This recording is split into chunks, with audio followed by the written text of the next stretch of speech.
Good morning to all.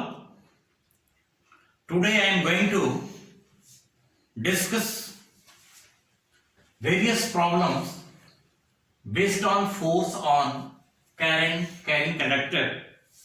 So many students have asked the problem based on it.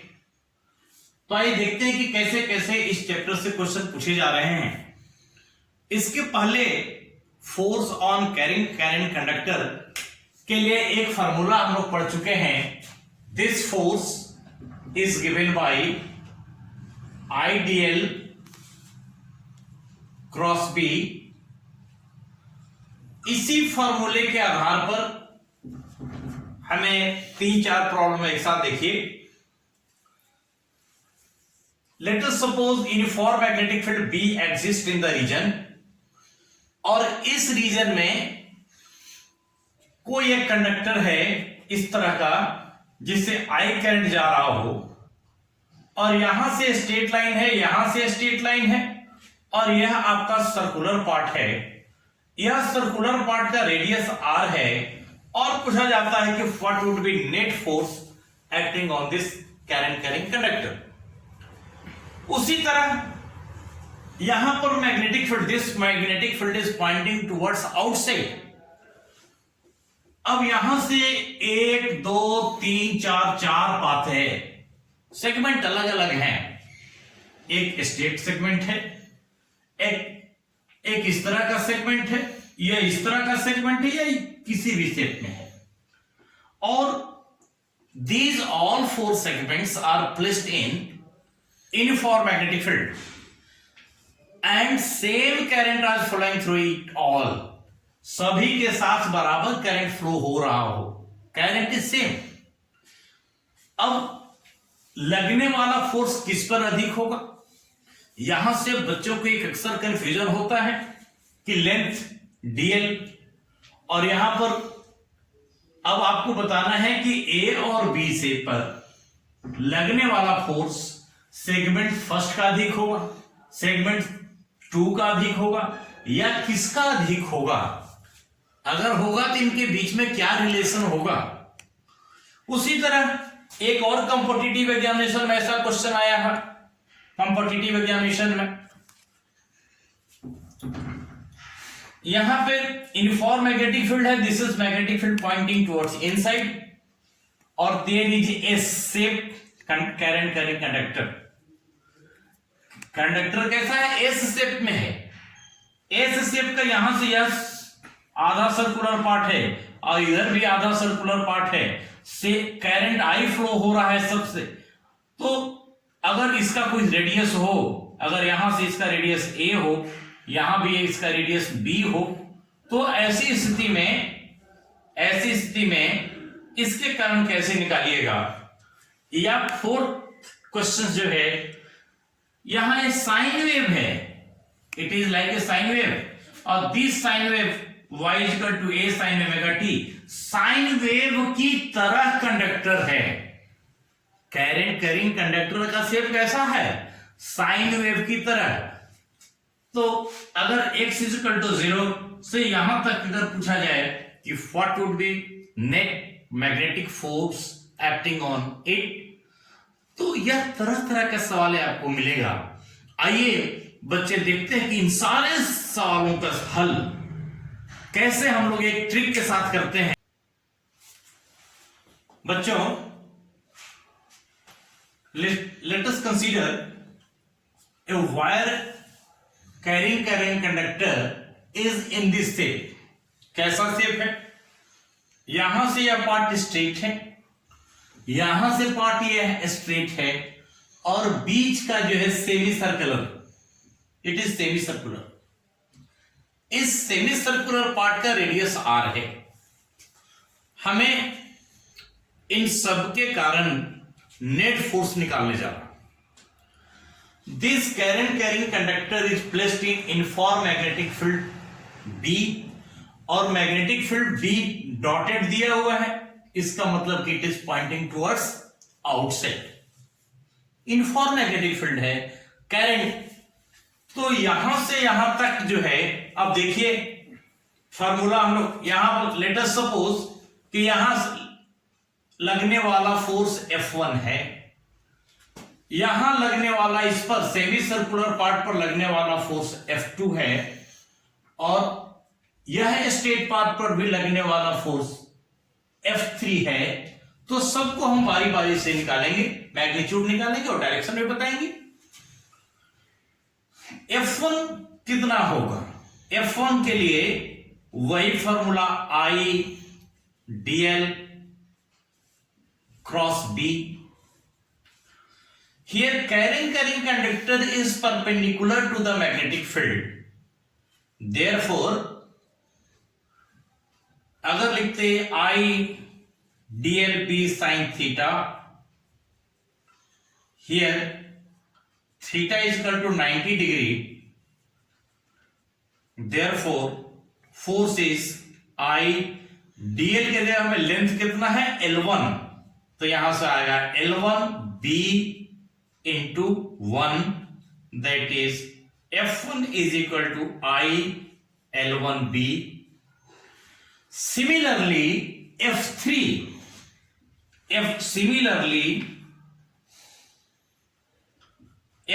भी आपको निकालने में कोई परेशानी नहीं होगा, that is I L2 B। अब डायरेक्शन देखें राइट हैंड रूल के लिए। अब राइट हैंड रूल में जो फर्स्ट आता है वो फोर फिंगर, बाद में आता है बी, तो मिडिल फिंगर हमारा इस तरह है, current four finger outside magnetic field, अर्थात थंब रिप्रेजेंट्स। तो यहां पर डाउनवर्ड फोर्स लग रहा है, यहां पर भी डाउनवर्ड फोर्स लग रहा है, तो हम यहां पर लिख सकते हैं I L1 B डाउनवर्ड। यहां पर भी डाउनवर्ड। यहां तक कोई विशेष प्रॉब्लम नहीं था, हम लोग अक्सर सवालों में किया करते। अब आते हैं कि सर्कुलर पार्ट का कैसे निकालेंगे। तो सर्कुलर पार्ट का निकालने के लिए let us suppose elementary section here at angle theta, यहां से थीटा एंगल बनाते हुए डी थीटा का कोई एलिमेंट्री सेक्शन लिया। यह रेडियस r है, यह भी रेडियस r है, इट इज एलिमेंट्री सेक्शन, मान लिया कि लेंथ dl है। इस पर फोर्स लगने वाला force, suppose this is df, तो df के बराबर क्या लिखते? I dl cross b। Again current carrying element dl is perpendicular to the magnetic field, that therefore I dl b sin 90, that is I dl b। और dl को क्या लिख सकते थे? dl को हम लोग यहां थीटा एंगल पर एलिमेंट्री सेक्शन लिए हैं, और जो d थीटा से है r रेडियस है, तो r बराबर होता है एंगल इंटू रेडियस, तो dl के जगह में हम लोग लिखते r d थीटा, तो यह इट इज df। अब df का डायरेक्शन क्या होगा? तो force is always perpendicular to magnetic field as well as velocity, sorry current carrying conductor. तो यहां से अगर यह this is direction of current और इसके है ऐसे, तो अर्थात फोर्स जो लगेगा, this force act toward the centre, this force act toward the centre. अब यार df को, this is df, this is direction of df। अब this df is resolve into two component, एक इस डायरेक्शन में, एक इधर डायरेक्शन में। तो df को रिजॉल्व करो, df किधर लग रहा था? df is acting towards the centre.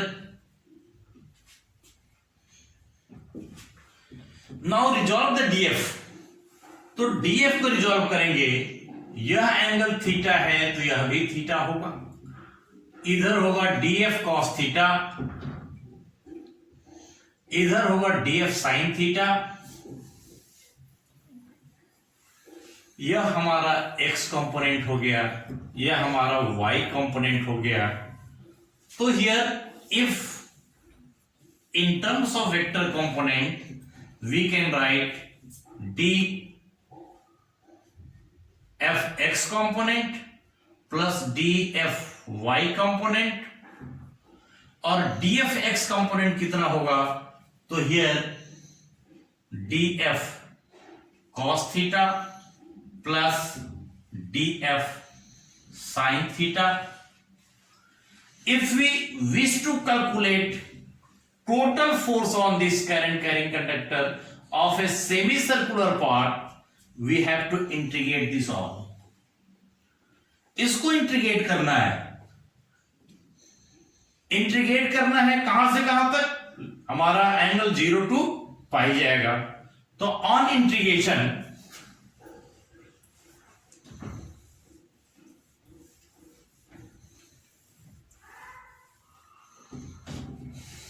here integrate the df which is equal to integration of df cos theta plus integration of df sin theta, limit lower limit 0 upper limit pi। तो here 0 to pi that is integration करेंगे तो इधर से f मिलेगा, f यही f आपका f2 है, this f is f2 here, this f is f2, और df का वैल्यू क्या था, I b r d theta. तो इंटीग्रेशन df के जगह हमें वैल्यू रख दीजिए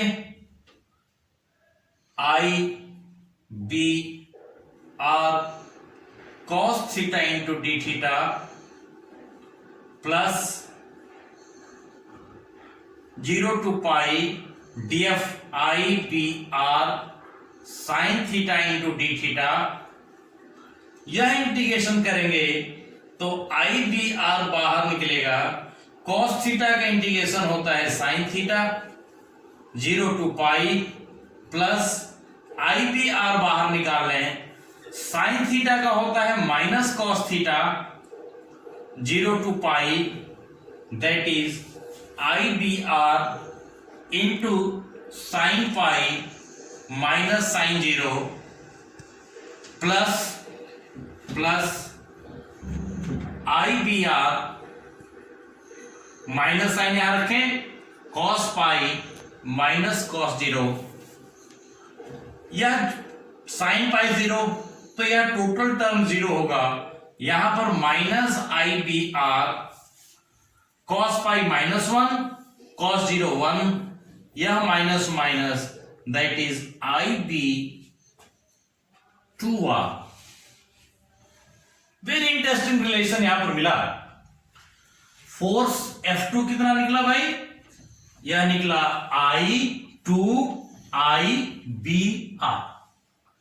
यहां से I और B तो समझ में आ रहा है, 2R क्या है, 2R है यह लेंथ, इसके बीच का लेंथ जो है यह 2R है। मतलब कि सेमी सर्कुलर रिंग के कारण, current carrying semi circular ring के कारण जो मैग्नेटिक फील्ड निकल रहा है वह उसके शेप पर डिपेंड नहीं कर रहा है। Very interesting point, we should note here. हमने इस पॉइंट को बहुत ही ध्यान से समझना होगा कि ए और बी के बीच जो हमारा फोर्स निकला वह उसके शेप पर डिपेंड नहीं किया।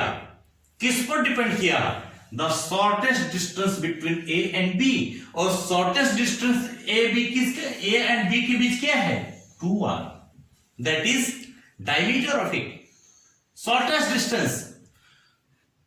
तो प्यारे बच्चों, हमारा यहां पर नेट फोर्स जो लगेगा, नेट फोर्स की अगर बात करते तो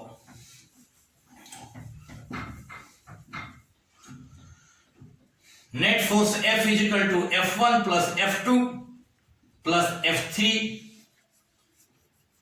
हियर सबका डायरेक्शन एक ही आ रहा है, नीचे आ रहा है, तो इसलिए F1 is equal to IL1 B, F2 is equal to IB into 2R, F3 is equal to IL2B.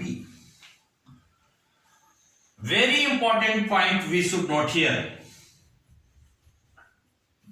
Very important point कि A और B के बीच अगर किसी भी तरह का शेप हम लोग यूज करें तो फोर्स के मैग्नीट्यूड में कोई अंतर नहीं पड़ेगा। तो अगर A और B के बीच में हम लोग इस तरह का शेप यूज करेंगे जिसमें सेम करंट आई जा रहा होता, तो वैसी स्थिति में भी इस टोटल इरेगुलर शेप के कारण जो फोर्स लग रहा है वह सेम होता IB/2R. It is very important relation established here. The force doesn't depend on shape of the current carrying conductor. आइए जो पहले हम लोग क्वेश्चन डिस्कस किए थे उसका आंसर जानते हैं। अब एक क्लिक में आप सबका आंसर जान सकते हैं।